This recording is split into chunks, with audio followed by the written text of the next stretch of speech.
Varanasi intermediate college Birapatti के सभागार में वित्तविहीन शिक्षक महासभा की बड़ी चिंतन बैठक प्रांतीय समिति के आह्वान पर वाराणसी मंडल के 8 जनपदों के जिला अध्यक्ष, महासचिव और मंडलीय पदाधिकारी हुए एकजुट। बैठक में वरिष्ठ उपाध्यक्ष डॉक्टर सत्यनारायण सिंह परिहार, प्रधान महासचिव जियारत हुसैन, प्रदेश सचिव अमित कुमार दुबे, प्रदेश उपाध्यक्ष डॉक्टर कृष्णा मोहन यादव रहे मौजूद। मंडल प्रभारी बंटी उपाध्याय ने शिक्षकों को एकजुट रहकर संघर्ष के लिए तैयार रहने का दिया आह्वान। शासन के समक्ष लंबित समस्याओं के समाधान के लिए निर्णायक लड़ाई का ऐलान। बैठक में सभी जिलों के अध्यक्षों और महासचिवों ने रखे अपने विचार। विधान परिषद चुनाव को लेकर बड़ा फैसला, मानदेय नहीं तो वोट नहीं के नारे पर चुनावी रणनीति तय। सरकार ने मांगे माई तो समर्थन, नहीं तो शिक्षक खुद तय करेंगे अपने प्रतिनिधि। बैठक में बलिया से रामजी सिंह और आलोक रंजन मिश्रा, गाजीपुर से बीके चौहान और ललित मोहन पांडे, वाराणसी से राजेश कुमार वर्मा मौजूद। जौनपुर से मनोज कुमार पटेल और सुभाष, मिर्जापुर से भीमराव बिंद,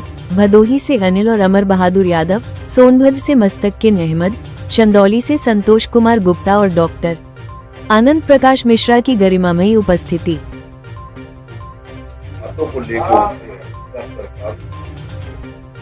जो हम लोगों की समस्याएं हैं, पहली बात तो यह कि सरकार उससे अवगत है। सरकार को पता है कि वित्तीय शिक्षक किस दयनीय स्थिति में अपना जीवन यापन कर रहा है और इसीलिए पिछली सरकार ने भी हम लोगों को मानदेय देने की घोषणा की थी। बाद में वो तमाम राजनीतिक समीकरणों के कारण पूरी तरह से वो बंद हो गया। हम लोग उसके लिए संघर्ष कर रहे हैं। सरकार को पता है कि वित्तीय शिक्षक जो समाज है, प्रदेश के लगभग 3 लाख शिक्षक हम हैं, जो पूरे प्रदेश की शिक्षा व्यवस्था का 80% जो हिस्सा है हम लोगों के कंधों पर है। एक दायित्व हम लोग निभा रहे हैं। सरकार को पता है कि बिना हमारे अब लोकतांत्रिक व्यवस्था में वो सफल नहीं हो सकती है। तो अगर हम ये काम करेंगे, जैसे आपने एक बात रखी थी कि आप लोग संघर्ष कर रहे हैं, और ये संघर्ष अंतिम विकल्प है सरकार के सामने। हम वार्ता करके न्यायालय के माध्यम से अपनी बात को, जो आदेश कराया उसके माध्यम से अपनी बात को हम लोगों ने आवेदन के रूप में रखा है। हम लोग संगठन के माध्यम से प्रत्येक जनपद में जागरण करके अपने शिक्षकों को जागृत कर रहे हैं, एकजुटता बढ़ा रहे हैं। तो हमको पता है कि जब एकजुटता दिखाई पड़ेगी, शासन को लगेगा, शासन सत्ता को पता चलेगा कि सारा शिक्षक समाज तो इनके साथ खड़ा है, तो मतदाता तो हमारा शिक्षक समाज ही है ना, प्रबुद्ध शिक्षक समाज है। एक शिक्षक के साथ कितने मतदाता होते हैं ये सब लोग जानते हैं लोकतांत्रिक व्यवस्था में, क्योंकि प्रबुद्ध व्यक्ति हमारा वो एक जागरूक व्यक्ति है जो समाज को जोड़ने का काम करता है। तो सरकार हमारी शक्ति को जैसे समझ रही है, समझ भी रही है, सरकार इसके प्रति गंभीर है। रही है ये वाराणसी शिक्षक स्नातक निर्वाचन क्षेत्र की 8 जिले की बैठक हो रही है। इस बैठक में हमारे सभी 8 जिले के जिलाध्यक्ष, महासचिव और इस मंडल के पदाधिकारी इस बैठक में भाग ले रहे हैं। ये बैठक इसलिए हो रही है और ऐसी बैठक हमारे प्रदेश के सभी मंडलों में हो रही है, जिसमें आज बनारस हम लोग हैं। हमारे बगल में आप देख रहे होंगे आदरणीय डॉक्टर सत्यनारायण सिंह परिहार जी वरिष्ठ उपाध्यक्ष हैं। हमारे बगल दाहिने तरफ देख रहे होंगे डॉक्टर मोहन यादव जी, उधर हमारे अमित कुमार दुबे जी जो महासचिव हैं, और हमारे मंडल के अध्यक्ष हैं धनंजय कुमार उपाध्याय, बंटी बाबा। आज ये बैठक इसलिए हो रही है कि हम लोग वित्तविहीन विद्यालयों में 1986 से वित्तविहीन ये शिक्षक और कर्मचारी लगातार बहुत मजलूमियत में, बेकसी में कष्टप्रद जीवन व्यतीत कर रहा है। आप लोग भी देख रहे होंगे 15 अक्टूबर 86 के बाद वित्तविहीनों की जो हालात है, हम अपने बूढ़े माँ बाप की दवा भी कराने के पोजीशन में नहीं, हम अपने परिवार को एक रोटी नहीं दे सकते। बच्चों को अगर एक अच्छा कपड़ा देने की बात आ जाए तो आप मीडिया के साथ ही किसी विद्यालय में घुस जाइए और टीचर की स्थिति को देख लीजिए, आपको पता चल जाएगा। हम लोग लगातार संघर्ष करने के बाद तत्कालीन एक बार 2012 में निर्वाचन में जब बात जा रही थी, तो समाजवादी पार्टी की सरकार ने घोषणा किया था कि आप हमें वोट दो, हम आपको जीविकार्जन पर मासिक मान दे देंगे। पूरे लोगों ने दिया और सरकार भी बनी 2012 में जाते जाते अप्रैल में, और 1 मई 2012 से कार्रवाई हुई जीविकार्जन भर मासिक मानदेय की। सभी कार्रवाई आप पाएंगे तो जीविकार्जन भर मासिक मानदेय बजट में भी इसी नाम से था। लेकिन अंतिम कार्यकाल में समाजवादी पार्टी के और कुछ हम लोगों के भी नेता थे उस बैठक में सम्मिलित करते हुए, लोगों ने स्वीकार करके विशेष प्रोत्साहन मानदेय धनराशि कर दिया और लगा दिया कि भविष्य में ये प्रतिबंध कर दिया जाए। तब से नेता राजनीति की तरफ घूम करके चल रहे हैं। लेकिन विभिन्न शिक्षकों ने अपने अल्प संसाधन से संगठित होकर पूरे प्रदेश में संघर्ष किया, माननीय उच्च न्यायालय तक गए, लड़ करके अपने हक में ये आदेश कराया कि जिस मद में पैसा आता है बजट में उसी मद में खर्च होना चाहिए। विशेष प्रोत्साहन ये गलत शब्द था, जीविकार्जन पर मासिक मानदेय होना चाहिए और 100 करोड़ 104 करोड़ जो अभी बचा है उसे इनको भुगतान हो। इस संघर्ष को सेवा शर्त को लेकर के हम लोग यहाँ तक है। सभी बैठकें में कार्रवाइयां हो चुकी हैं, जिलाध्यक्षों को अवगत कराया जा चुका है।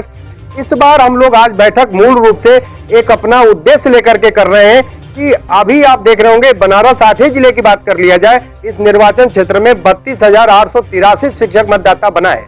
32,883 में हमारी भागीदारी 73.07, 24,002 मतदाता, नोट करिए, एक एक लोगों को हमने नोट किया, हम लोगों ने 24,002 मतदाता वित्तविहीन विद्यालयों के शिक्षक बने हैं। इसमें 32,883 में 73.07, आप आंकड़ा निकाल लीजिएगा, हम वित्तविहीन शिक्षक हैं। आज इकट्ठा करके सभी जिलाध्यक्ष लोगों के साथ एक रणनीति बनी है। जो भी अभी आप देख रहे हैं, कांग्रेस के प्रत्याशी भी आ चुके हैं शिक्षक निर्वाचन में, और सपा के तो घोषित हैं जो वर्तमान एमएलसी है, भाजपा भी किसी को लाएगी। हम लोग पहले उद्देश्य में ये घोषणा करने जा रहे हैं कि 73 पॉइंट हमारी भागीदारी इस मतदाता में है। अगर आप वोट चाहते हो तो हमें मानदेय की घोषणा करो, हमें मानदेय दो, वोट लो, मानदेय नहीं तो वोट नहीं। पूरा ये बनारस मंडल ही नहीं, पूरे प्रदेश में, लेकिन बनारस की बात करते हैं, 32,883 में 24,002 मतदाता वित्तविहीन शिक्षक है। ये एक लाइन से, एक स्वर से, एक मंच पे खड़ा होकर के अपने बच्चों की रोटी के लिए, अपने अधिकार के लिए ये मांग करता है कि हमारी बात अगर जा रही हो जिस भी दल पार्टी में, वर्तमान सरकार भाजपा में भी, कि मानदेय आप हमें दो, हमसे वोट ले लो। हम चुनाव के तरफ नहीं है, हम चंदा के तरफ नहीं है, हम रोटी और हक के लिए।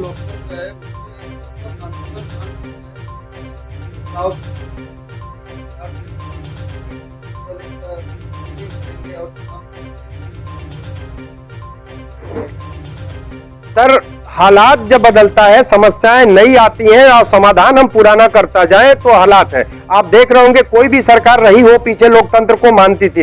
ये वर्तमान सरकार लोकतंत्र का कितना सम्मान कर रही है, धरना प्रदर्शन करने वालों के साथ क्या कर रही है, वास्तविकता अगर दिखाया जा रहा है तो एआई कैमरे का भी मीडिया के साथ ही है, तमाम चीजें बताई जा रही है। ये वर्तमान सरकार मतदाता और लोकतंत्र से डरने के पोजीशन में नहीं है।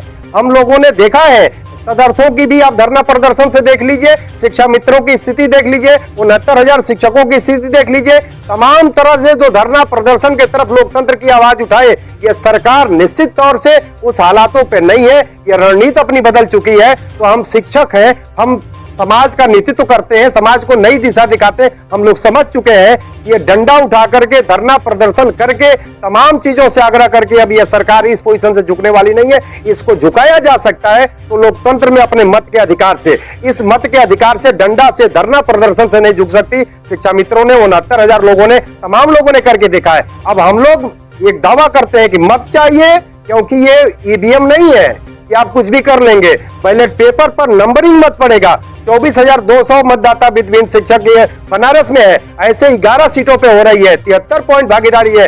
स्नातक में 38.16 पॉइंट निर्वाचन आयोग कर रहा है। ये शिक्षक और इनके परिवार के लोग इसमें भागीदारी में हैं।